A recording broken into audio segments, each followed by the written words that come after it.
Rather horrendous designs and mechanizations of our federal government structure that I feel directly imperiled not to tell anybody about, so that's why I'm here telling you. In doing so, I'm breaking my security oaths. I am also guilty of breaking major federal law. How long I'll be able to do this, anybody's guess. However, I would like to mention this talk is going to be broken up into 4 main topics. And each of these topics will have some bearing on what you people are involved in, you patriot people, or even some of you people that aren't patriots that may be leaning in that way or considering it. I want you to know these United States are a beautiful place. I've traveled in over 70 countries, and I cannot remember any country that has the beauty as well as the magnificence of its people like these United States. Give you an overview of basically what I am. I started off, went through engineering school, to which half of my schooling was in the field.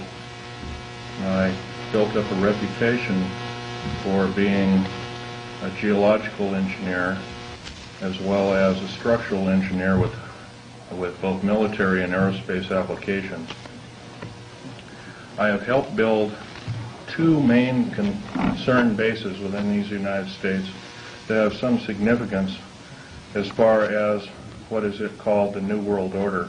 Number 1 is Dulce, New Mexico. I was involved in 1979 in a horrendous firefight with alien human type, whatever you want to call them. And I was one of the survivors. I'm probably the only talking survivor you'll ever hear.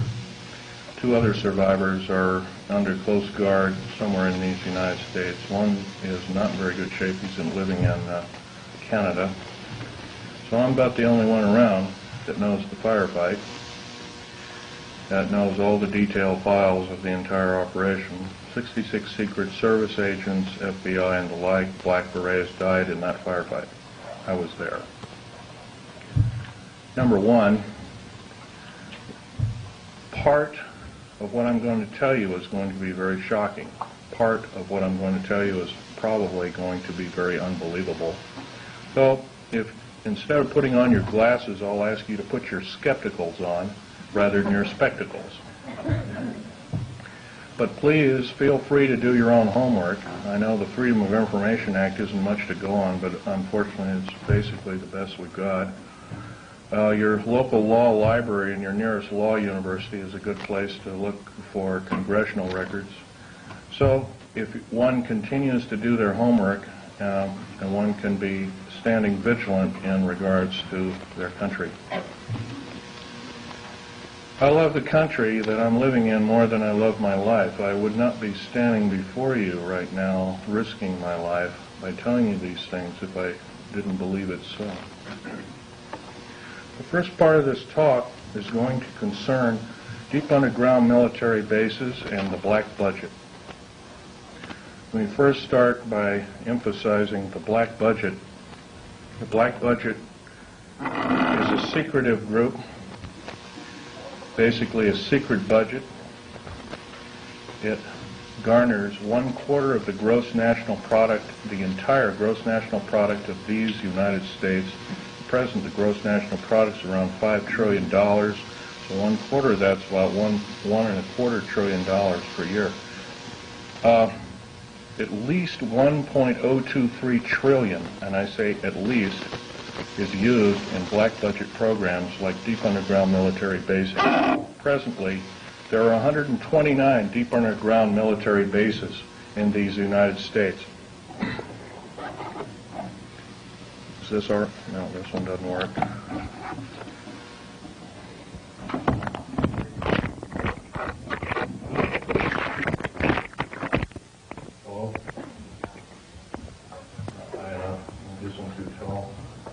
Anyway, of these 129 bases, they've been building them day and night unceasingly since the early 40s. Some of them were built even earlier than that. These bases comprise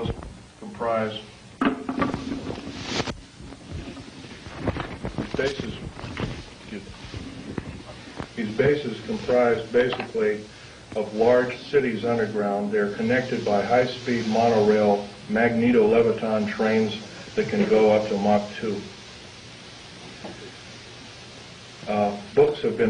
Several books recently have been written about this activity, all of which is verifiable through bibliography.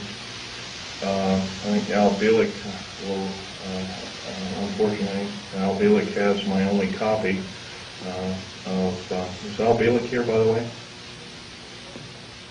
Al Bielek? Yes, please do.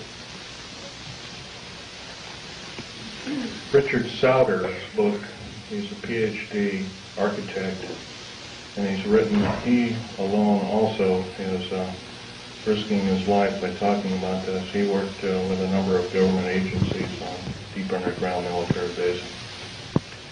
Okay, there are 129 of these in these United States. In and around where you live, in Idaho, there are 11 of them. It's a very large number. The average depth of each base is roughly a mile deep. They are basic whole cities hollowed out underground.